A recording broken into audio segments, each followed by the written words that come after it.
Longtemps, Mari ne fut qu'un nom sur une liste généalogique. Celui d'une cité dont la tradition mésopotamienne faisait le siège de la 10e dynastie royale après le déluge. Entendez par déluge cette catastrophe naturelle des temps anciens, sans doute provoquée par des crues massives du Tigre et de l'Euphrate, et qui fut à l'origine d'un mythe sumérien, repris plus tard dans la Bible. Il faut attendre le XXe siècle pour que Mari devienne une réalité tangible. Août 1933, Syrie, moyenne vallée de l'Euphrate. Au sommet d'une colline déserte du nom de Tel Hariri, quelques bédouins sont occupés à déterrer une pierre destinée à orner la tombe de l'un des leurs. Soudain, leur pioche heurte un bloc de pierre, qui se révèle être de facture sumérienne. Lors d'une inspection de routine, le lieutenant Caban, officier des services spéciaux français, prend conscience de l'importance de cette découverte. Il en avertit aussitôt les autorités du Louvre, qui confie à André Parrot la direction de la première d'une longue série de campagnes archéologiques.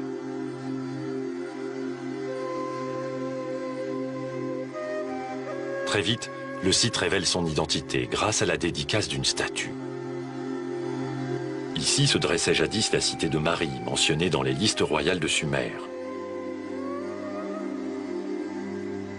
La mise au jour peu de temps après du palais de Zimri-Lin, dernier souverain du royaume, allié puis ennemi du célèbre Hammurabi de Babylone, scelle définitivement la renommée du lieu.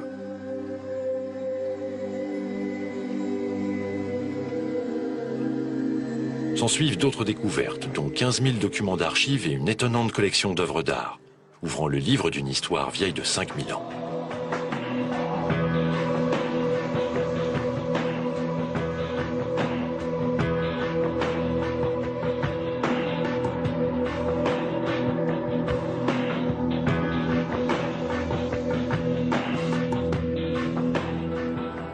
« 70 ans après, l'aventure de cette cité mésopotamienne n'est toujours pas terminée.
Mésopotamie.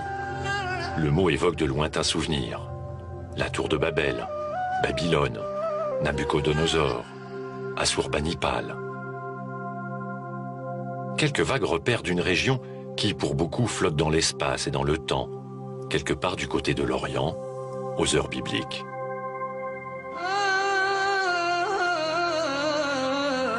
Qu'est-ce alors que la Mésopotamie ?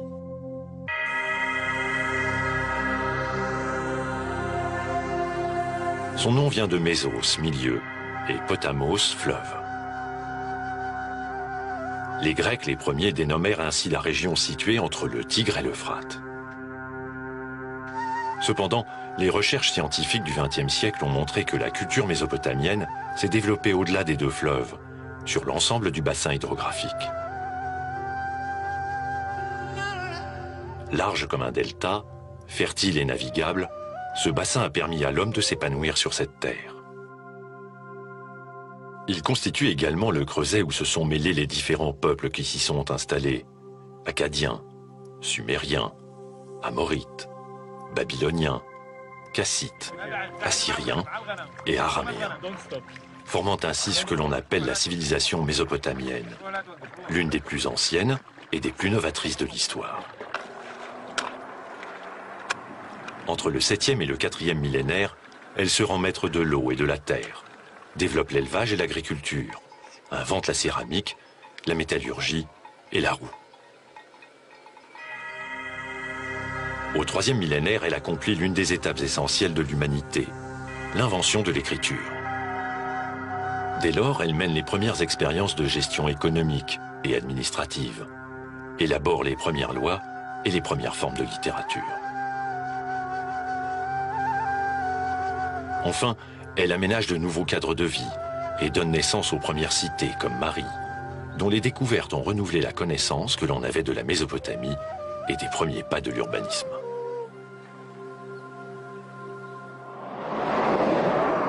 Depuis Damas, la route qui mène à Marie traverse la steppe syrienne d'est en ouest, jusqu'à la petite ville de Deir ez-Zor, située sur les bords de l'Euphrate.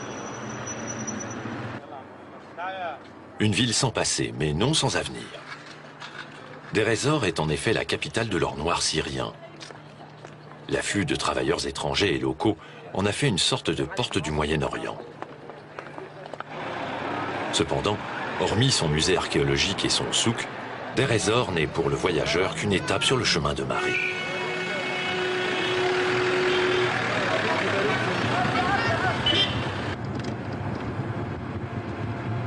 Le lendemain matin, reprenant notre route, nous longeons l'Euphrate, en aval de Deir ez-Zor.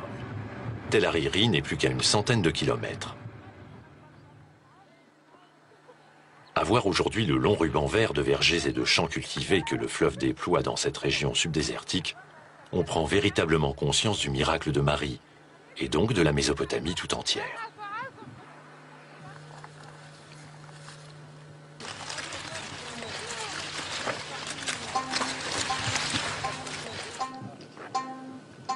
Au commencement de Marie, il n'y avait rien, excepté un bout de fleuve. L'ancienne cité mésopotamienne serait-elle l'œuvre du prodige ?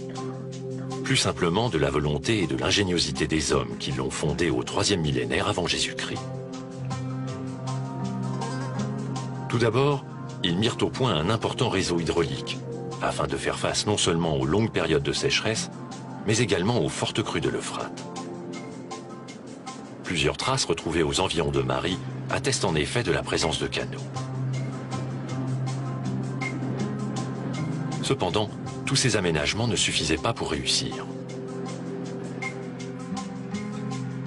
N'ayant ni forêt, ni aucun minerai, les hommes de la région importèrent bois et cuivre des monts du Taurus, dominant l'actuelle Turquie, et s'emparèrent du pouvoir que donnait la possession du métal, notamment pour la fabrication des armes et des outils.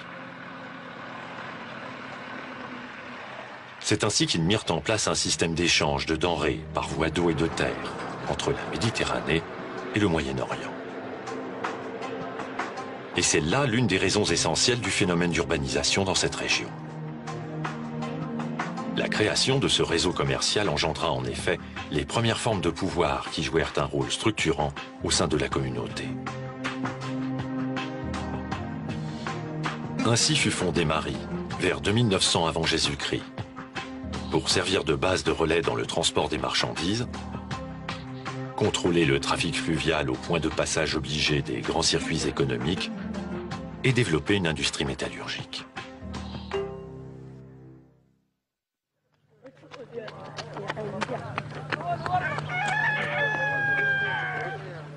Dès le lendemain matin de notre arrivée, nous nous mettons à l'heure de la mission française, installée sur le Tel Hariri. 5h30, c'est l'appel des ouvriers.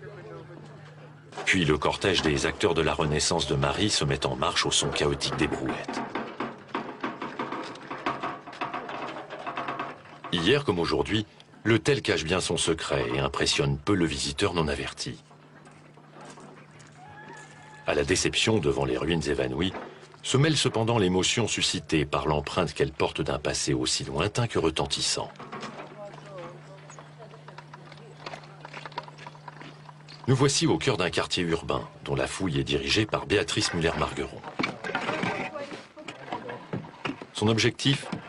Comprendre l'organisation architecturale des différentes phases de construction de la cité primitive. La tâche demande patience et détermination, car dans les profondeurs de cette terre, dorment 3 villes, empilées les unes sur les autres. Ce secteur a été choisi parce que André Parrot avait fouillé jusqu'au niveau du sol sur lequel nous nous trouvons, qui est le sol de la ville 2, c'est-à-dire 2650-2350 environ. Donc, pour atteindre le niveau de la ville 1, qui était l'objectif, 2 sondages profonds ont été effectués et 9 phases ont été détectées. Donc, le but maintenant, c'est de déterminer les différentes phases en stratigraphie et en extension, de façon à comprendre l'organisation architecturale des différentes phases. La stratigraphie archéologique est l'étude des couches d'occupation humaine, de destruction ou encore d'abandon qui se sont superposées au fil du temps. Ainsi, les couches supérieures correspondent-elles à la ville 3, la plus récente, tandis que les intermédiaires contiennent les vestiges de la ville 2, et les plus profondes, ceux de la ville 1, la plus ancienne. Imaginons alors que les vents se soulèvent et balayent la surface du sol de 5000 ans d'entrave. Marie vient de naître sur la rive ouest de l'Euphrate.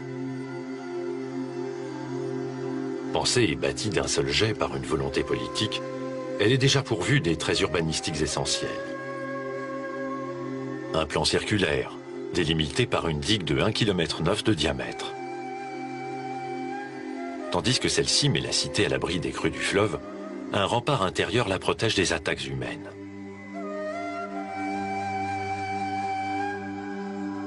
Le centre et la périphérie communiquent via des rues principales rayonnantes, reliées entre elles par des rues secondaires. Enfin, un canal artificiel de 30 mètres de large, raccordé à l'Euphrate, traverse la ville et lui assure son approvisionnement en eau, ainsi qu'un accès direct au trafic fluvial. Vers 2700, Marie est abandonnée. Avec l'arrivée d'un nouveau pouvoir, la cité se densifie.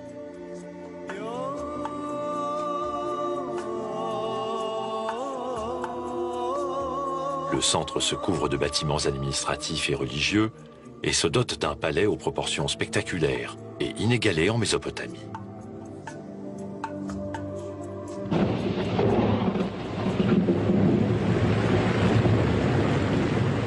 Les nouveaux venus développent également un ingénieux système d'évacuation des eaux de pluie. Ces dernières dévalent du centre vers la périphérie et sont absorbées par les rues secondaires grâce à leur sous-sol rempli de gravillons, de fragments de poterie et de terre cendreuse.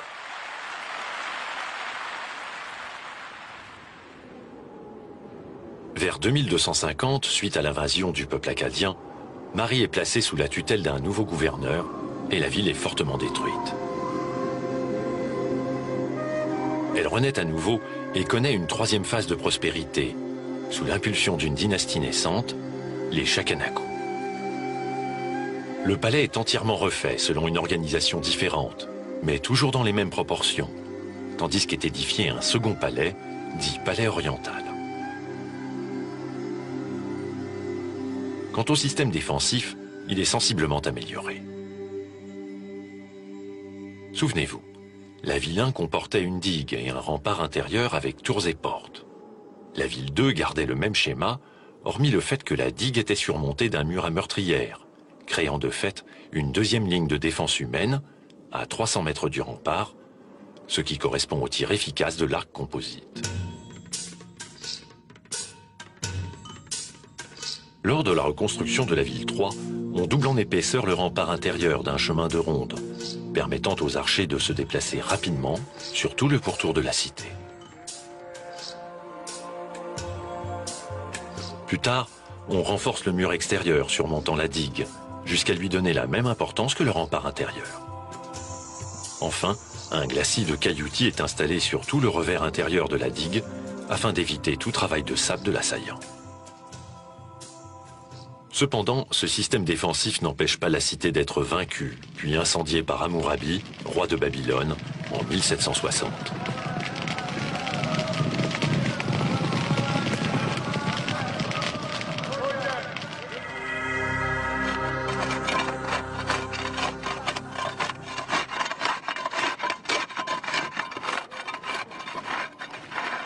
Cette reconstitution n'aurait pu être possible sans le résultat de longues années de recherche sur le terrain. Chacune des couches archéologiques renferme en effet une multitude d'indices que l'archéologue doit détecter puis interpréter afin de restituer le cadre de vie des hommes qui jadis vivaient là. Les informations recueillies à ce jour éclairent également sur l'activité économique de Marie. La première et la plus importante des industries artisanales était très certainement la métallurgie. En effet, de nombreux foyers accompagnés de fausses scories ont été retrouvés en différents endroits, indiquant la présence d'anciennes forges. Le métal qui arrivait par bateau des monts du Taurus était affiné ici même, refondu, puis manufacturé et revendu.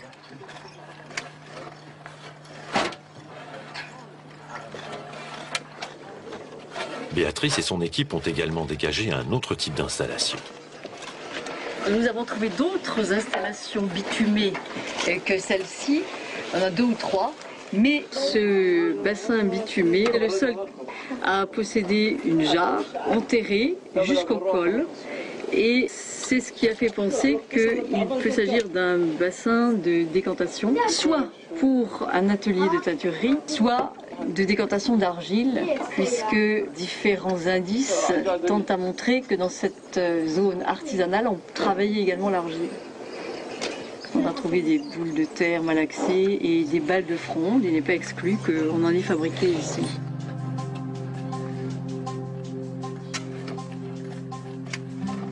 Ces projectiles, qui étaient utilisés comme armes de combat ou de chasse, ont été trouvés par centaines à Marie.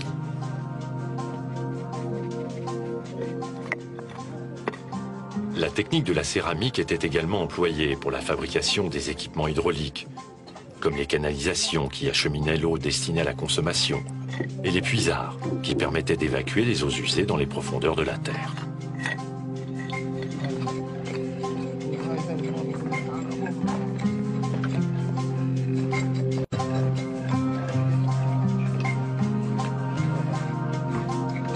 Les ateliers de potiers, enfin, produisaient toutes sortes de récipients alimentaires pour une utilisation domestique.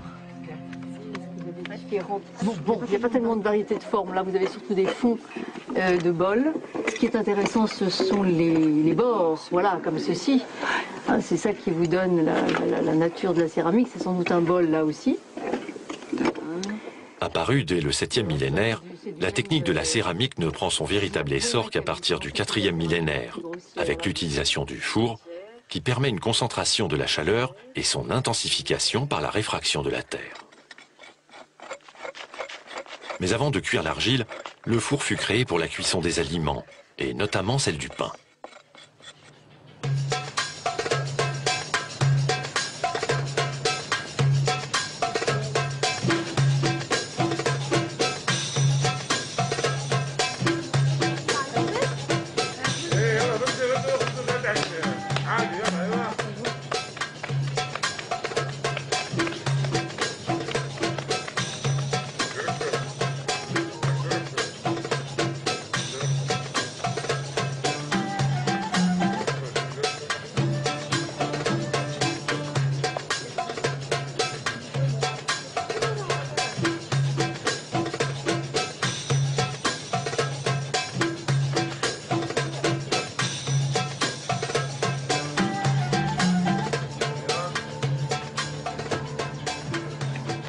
Des fours ou tanours, comme on les appelle ici, Béatrice en a retrouvé des batteries entières dans ce quartier. Attention là.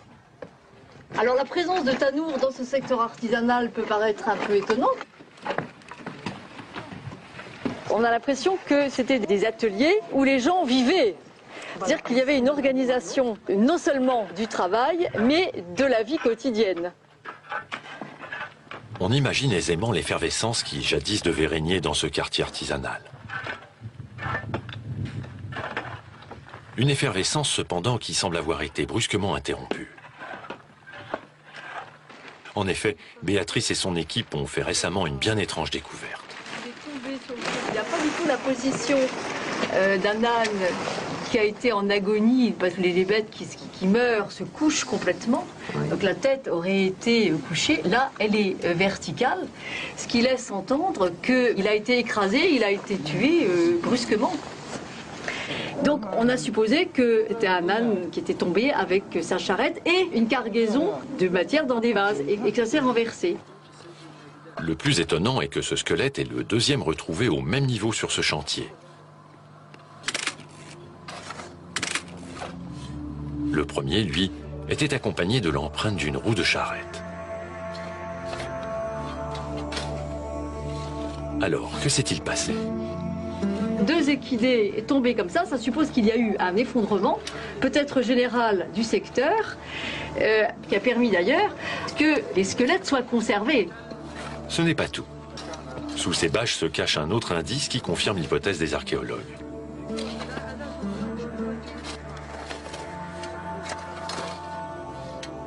À côté d'un amas de débris de vases, se trouve le squelette d'un individu.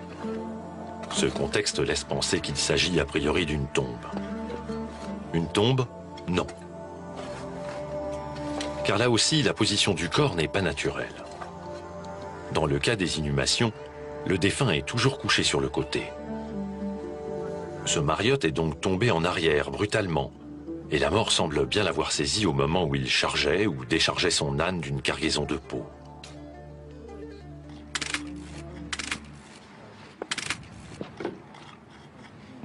Une fois les photos prises et les relevés exécutés, le travail de dégagement peut commencer. Chaque fragment du squelette est extrait avec grand soin. Leur étude permettra de déterminer notamment le sexe et l'âge de cet individu, ainsi que la base de son alimentation. Des informations qui viendront enrichir la connaissance que l'on a de la vie quotidienne des mariottes. 17 h. Béatrice et son équipe sont de retour à la mission. La journée n'est pas pour autant terminée.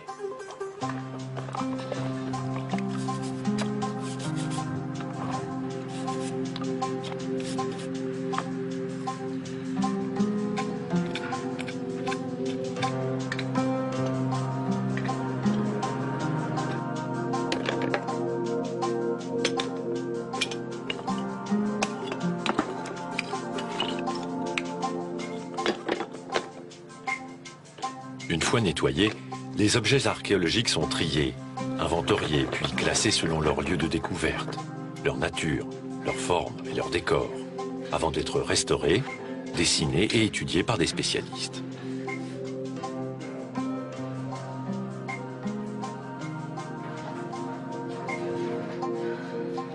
Les trouvailles, rigoureusement référencées, sont ensuite conservées dans le dépôt de fouilles. Sur ces étagères, point de statues ni d'objets précieux, mais des fragments, comme cette lame de couteau ou bien encore cette roue en terre cuite appartenant à un modèle réduit de char, ce véhicule inventé par les Mésopotamiens à la suite de la roue. Mais on trouve aussi des objets ayant un rapport avec une technologie très précise. Par exemple, ce petit objet qui n'est pas très spectaculaire représente une cuillère qui a servi dans une forge. Il nous manque les 2 extrémités, mais cet objet était fixé à l'outre que l'on comprimait pour faire une chasse d'air à l'intérieur, et la force de la pression sur l'outre donnait un souffle puissant qui activait le feu et les charbons de bois qui servaient à faire fondre le cuivre, ou le cuivre et l'étain pour faire du bronze dans les creusets qui reposaient sur les charbons de bois incandescents. 18 h. Archéologues, architectes, dessinateurs et restaurateurs, tous se retrouvent dans la pièce commune, qui sert à la fois de salle à manger et de salle de réunion. C'est l'heure du bilan. Sous l'œil attentif des membres de la mission, Béatrice rend compte des découvertes et des observations de la journée dans son secteur. On a retrouvé quelques éléments de bitume, mais pour le reste uniquement la suite de cette espèce de sol en cuvette. La fouille du centre urbain n'est pas le seul objectif de cette campagne. Demain doit s'ouvrir un second chantier, celui du palais. Avant de clore la séance, Jean-Claude Margueron établit le programme des travaux de ce secteur, dirigé par Malou Schneider. Le palais de Marie remonte au 2e millénaire avant Jésus-Christ. Il était alors considéré comme l'une des merveilles du monde.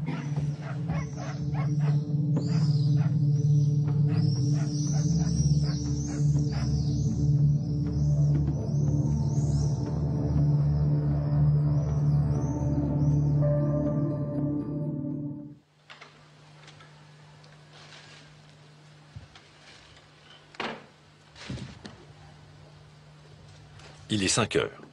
À l'appel du coq, la maison de la mission archéologique française sort peu à peu de sa torpeur.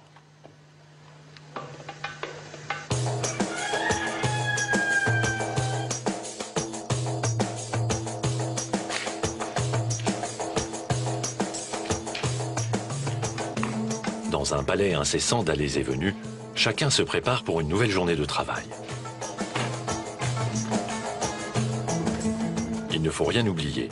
Et en premier lieu le théodolite, cet instrument de visée servant à dresser des plans topographiques.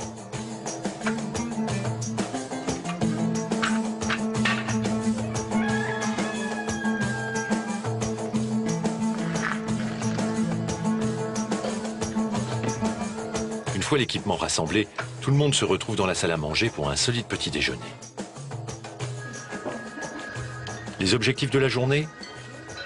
Découvrir le chantier du palais et poursuivre la fouille du quartier artisanal.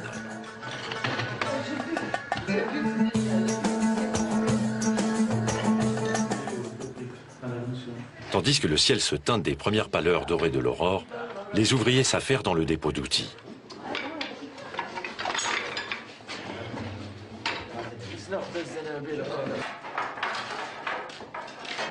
« 6 heures. Il est temps de partir.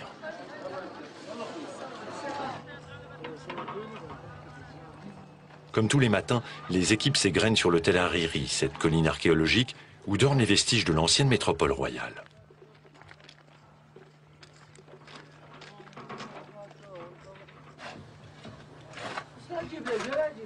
Bâti en briques crues, le palais de Marie n'offre aujourd'hui qu'un lointain souvenir de sa splendeur passée, et cet amas de terre informe est difficilement lisible pour l'œil non exercé.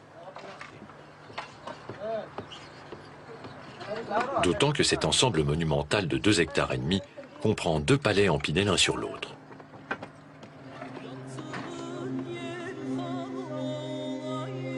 Le premier fut construit au milieu du 3e millénaire par une dynastie étrangère de gouverneurs, les Agadéens.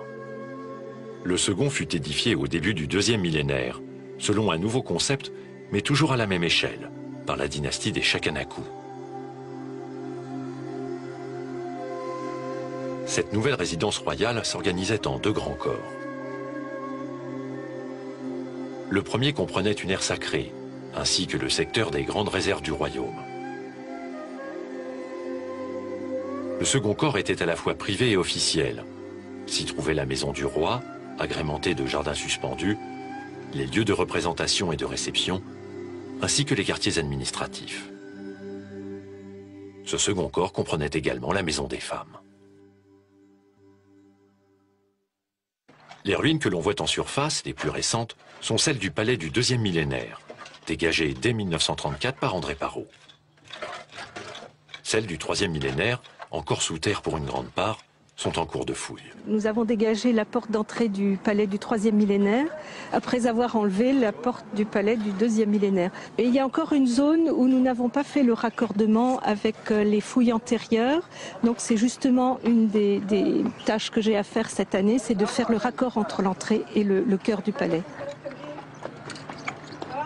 Les fouilles antérieures ont donné une image assez précise de l'organisation intérieure d'une grande maison royale au début du 2e millénaire. Donc il y avait toute une entrée de 9 mètres de long, extrêmement monumentale, et qui montait très progressivement vers le centre du palais. Il devait y avoir peu de lumière, il y avait des portes un petit peu partout, avec des gardes qui contrôlaient les portes. J'ai l'impression que c'était vraiment pas un endroit très très gai, ce palais.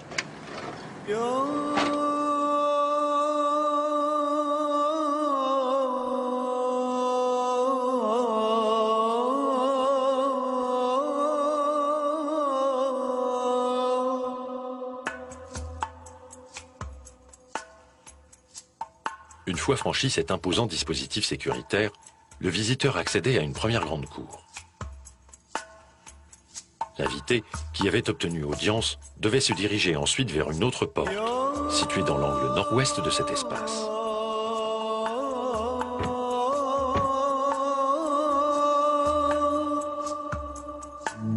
Là se tenait l'intendant du palais qui délivrait les laissez-passer, permettant d'accéder à la cour du palmier, première étape du cheminement officiel.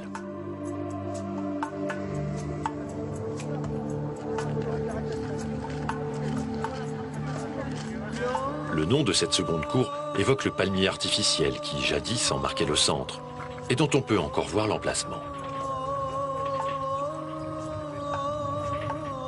Grâce aux indices archéologiques recueillis au cours de la fouille, on peut se faire une idée de son faste originel. Cette cour, entièrement plâtrée de blanc, était entourée de hauts murs ornés de peintures, dont la plus célèbre et la mieux conservée est celle qui représente l'investiture du roi. La composition est celle d'un triptyque avec 2 volets latéraux, symétriques, totalement symétriques.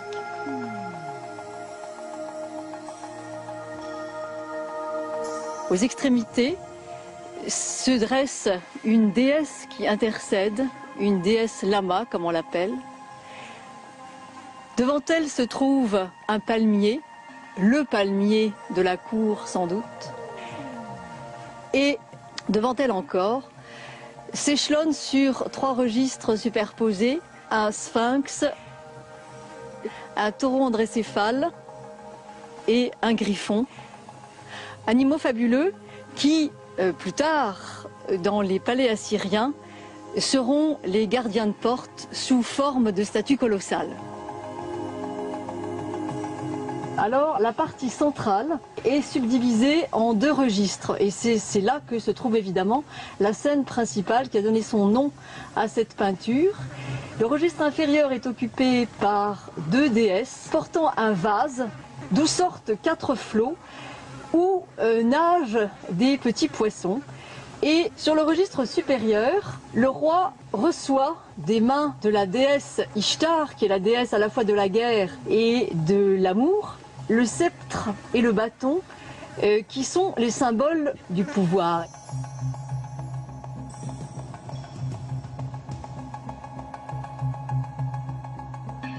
Cette peinture, qui n'est pas une fresque véritable, est la seule composition retrouvée au Proche-Orient en place, qui se présente sous forme de tableau.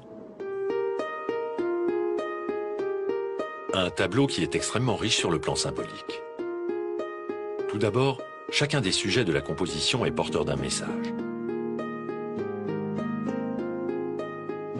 Par exemple, les palmiers dattiers ainsi que les déesses tenant un vase d'où jaillit de l'eau rappellent que le roi est le garant de la fertilité et donc de la prospérité de son pays.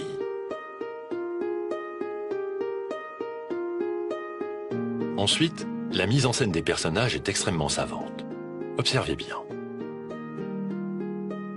Tout d'abord, Ishtar, déesse de l'amour et de la guerre, se trouve exactement au centre de la composition picturale. Ce n'est pas tout. L'artiste utilise également un artifice de représentation, la technique du rabattement, qui consiste à dédoubler chaque élément.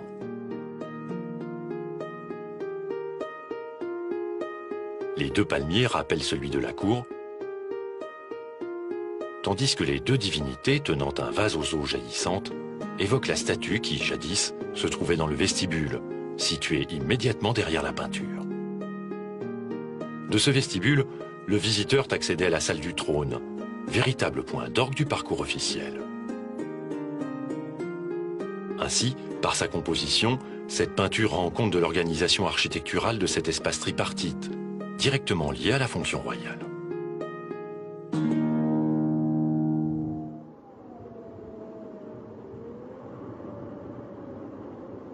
C'est ici, dans la salle du trône, dont les murs s'élèvent encore à 6 mètres au-dessus du sol, que le futur roi était investi de ses pouvoirs. Le socle de pierre sur lequel reposait jadis le trône d'ivoire, d'or et d'argent, y est encore en place.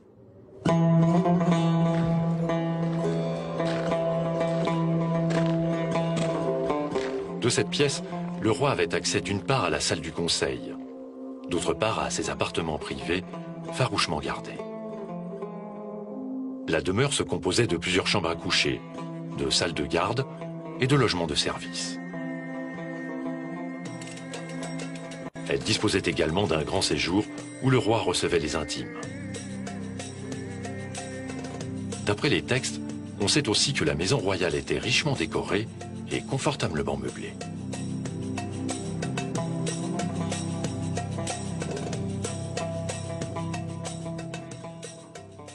Il y a beaucoup de richesses dans le palais.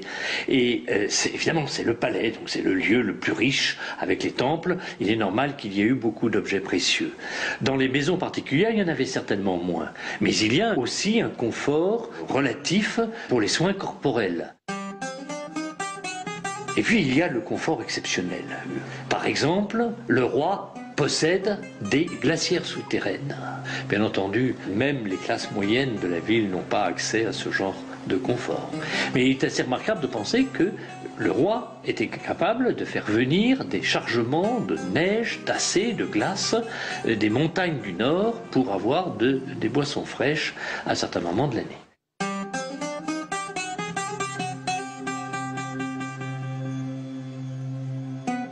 Un véritable art de vivre, que le roi partageait avec quelques rares hôtes de marque, ou bien encore avec les femmes. Et des femmes, il y en avait beaucoup. La grande reine et les dames de la famille royale, les épouses du souverain et celles des rois vaincus, les concubines, mais aussi des femmes scribes, des chanteuses, des danseuses, ainsi que tout le personnel de service féminin. Toutes vivaient sous le même toit. Le harem, comme son nom l'indique en arabe, était strictement interdit aux hommes, hormis le roi.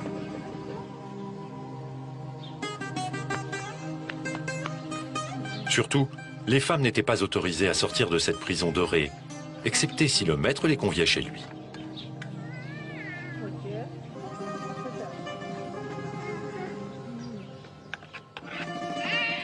Cette faveur, on s'en doute, ne concernait que très rarement les servantes.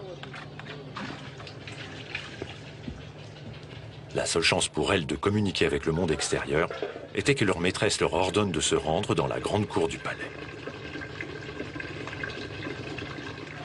C'est la citerne où les femmes venaient puiser l'eau pour le bain de la reine, pour la cuisine, pour le grand échanson qui a soif, par exemple. Et elles se retrouvent donc toutes près de la citerne. Et donc c'est bien sûr un endroit où on bavarde, on se rencontre, on échange les informations.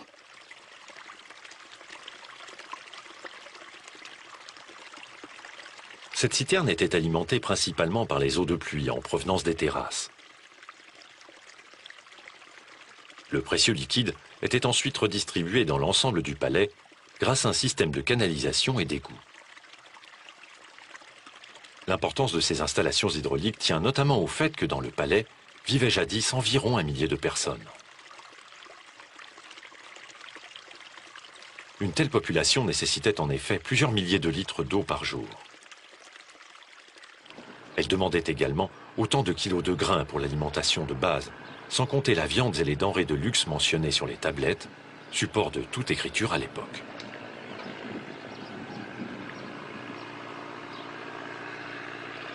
Pour répondre à de telles exigences de consommation, le roi possède des exploitations agricoles et des élevages.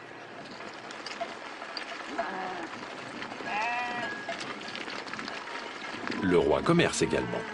Il achète des produits alimentaires, mais aussi des matières premières, et vend à l'étranger les produits manufacturés dans les ateliers de Marie. Enfin, il gère les grands entrepôts du palais, dans lesquels sont stockés les biens du royaume. Bref, il se comporte en véritable homme d'affaires, dans le seul dessein de se procurer des revenus et de se donner les moyens de sa politique.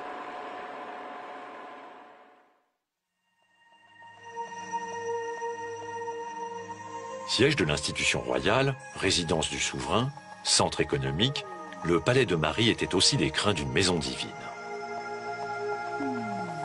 Sur ce point, Marie n'est pas un bon exemple. C'est même une exception dans l'ensemble de la documentation que nous possédons sur la Mésopotamie. Normalement, le palais et le temple sont séparés. Mais le roi est souvent le grand prêtre d'un dieu, et il faut prendre conscience d'une chose, c'est que dans ces cités mésopotamiennes, et à Mari comme ailleurs, la ville est propriété d'un dieu, qui est le maître de cette cité. Et le roi assure le lien entre la population et la divinité, qui est propriétaire, qui est le légitime propriétaire de cette cité. Unique par sa situation au cœur du palais, le sanctuaire principal de Mari l'est aussi dans son modèle architectural, qui remonte au milieu du IIIe millénaire. On a une organisation qui est fondée sur un grand espace central, comme celui-ci, avec sur le côté une deuxième salle très en longueur.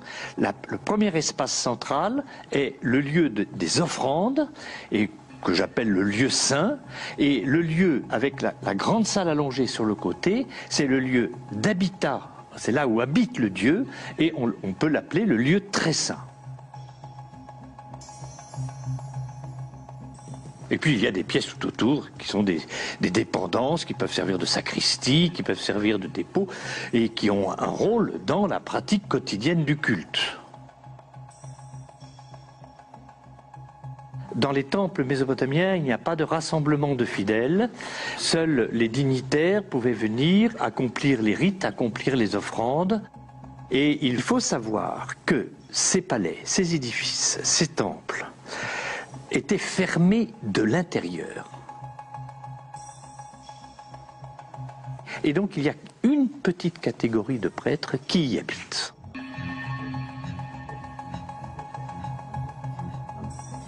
Ainsi, roi et dieu étaient bien protégés du monde extérieur, celui des non-initiés. Si l'on connaît le nom des quelques souverains qui régnèrent ici, comme Puzur-Ishtar ou Ishtupilum, on ignore celui du seigneur de la cité. Pourquoi? Parce que dans les textes, quand on parle, on dit le dieu, on dit le grand dieu, on n'a pas forcément besoin de le nommer. Le panthéon mésopotamien comptait cependant d'autres divinités qui avaient leur temple à l'extérieur du palais. Et les morts. Il semble qu'à Mari, les inhumations prenaient place soit sous les maisons, soit à l'extérieur de la ville. Les souverains, eux, étaient enterrés à l'intérieur du domaine royal. Malheureusement, leurs sépultures ont toutes été retrouvées vides de leur contenu. Afin de se faire une idée de ce qu'elles contenaient jadis, nous nous rendons sur le site antique de Qatna, situé au nord de Damas.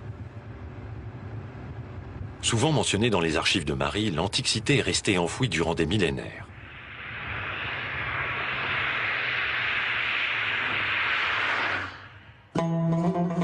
Lorsque les premiers dégagements commencèrent dans les années 1930, les habitants qui s'étaient installés sur les vestiges de l'ancienne ville furent déplacés à l'extérieur des remparts par les autorités.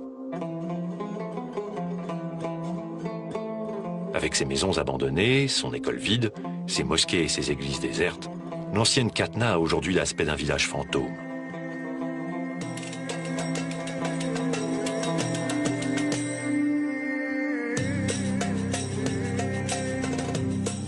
Depuis 1994, grâce au travail de fouille d'une équipe internationale, la ville dévoile peu à peu son passé.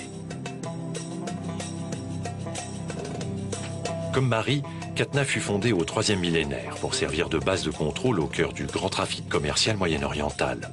Et comme elle s'est dotée d'un palais au IIe millénaire. Alors ici, on est dans la partie sud de la salle du trône, la grande salle du trône, la plus monumentale en Syrie et dans la partie nord de la Mésopotamie. Alors, il n'est pas fouillé dans sa totalité et on essaie de dégager l'ensemble des pièces. Et on va lancer l'an prochain le projet de restauration et de mise en valeur de l'ensemble des structures.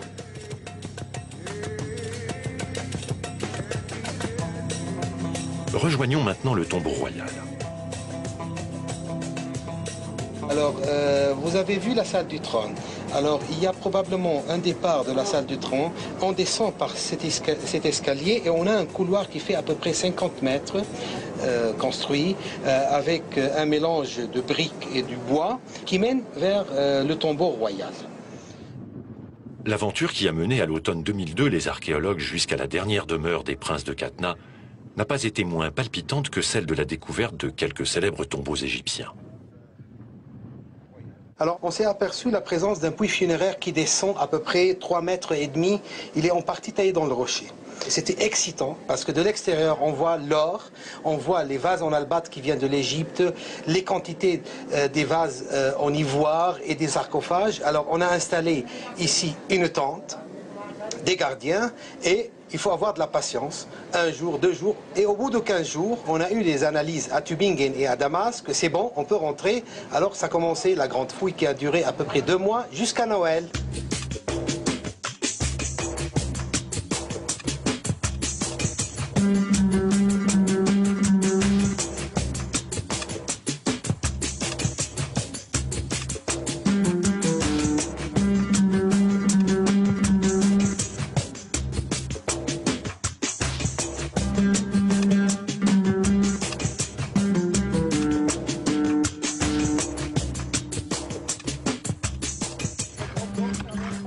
Cette tombe royale a ainsi livré plus de 3500 objets.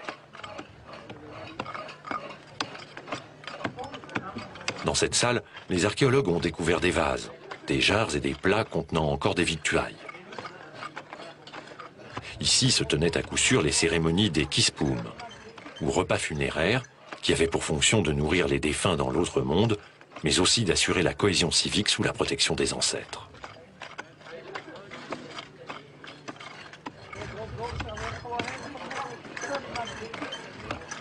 Si on peut situer ce tombeau dans l'architecture funéraire proche-orientale, en Syrie, c'est le seul tombeau intact qui vient d'un palais royal, un tombeau royal trouvé.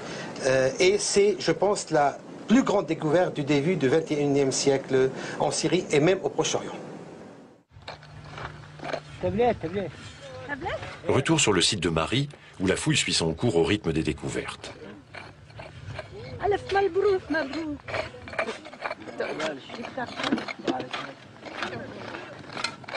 Spectaculaire ou non, chacune d'entre elles est une pièce de l'immense puzzle qu'est le palais du 3e millénaire de Marie, encore peu connu.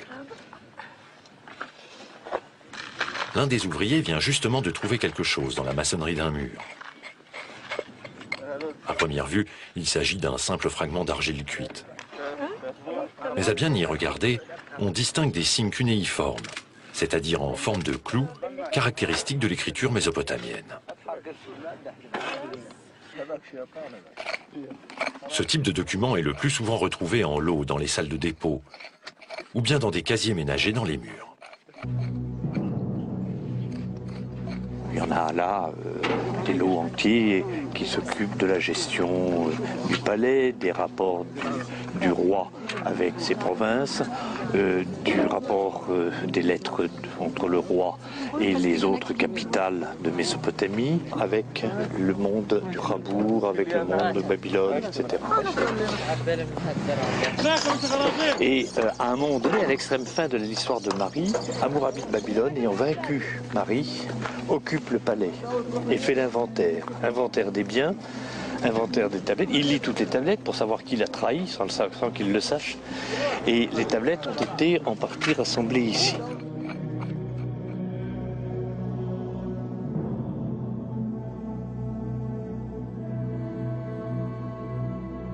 Peu de temps après, Hammurabi ordonne d'incendier la ville.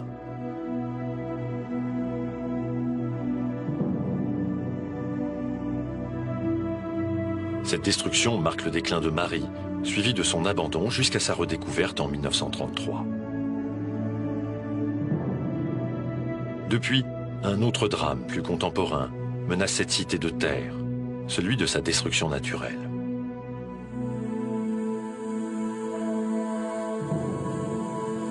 C'est pourquoi André Parrot avait entrepris en 1975 de protéger l'aire sacrée du palais par une couverture posée sur ses murs. Cependant, depuis quelques années, un second phénomène de destruction est apparu. Au fil des ans, je me suis aperçu qu'il y avait deuxième système d'érosion qui s'attaquait à ces murs. Ce n'est pas les intempéries par le haut, c'est une érosion par la base des murs, ce que j'appelle le sillon destructeur. Le mur se ronge à cause des sels en particulier, et alors les murs s'écroulent. Là, il faut intervenir à la base des murs. C'est ce que nous avons fait dans ce temple depuis maintenant plus d'une dizaine d'années. Et j'espère intervenir dans le palais du début du deuxième millénaire, très abîmé à l'heure actuelle, mais où on peut encore sauver quelques salles, la salle du trône en particulier, et où on pourra faire revivre une petite partie d'un palais de l'époque de Hammurabi.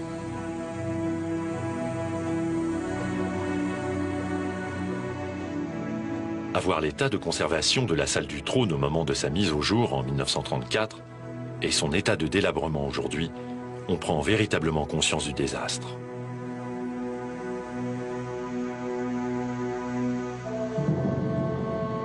« 70 années ont suffi pour que fondent les murs de l'un des sites majeurs de l'histoire du monde syro-mésopotamien.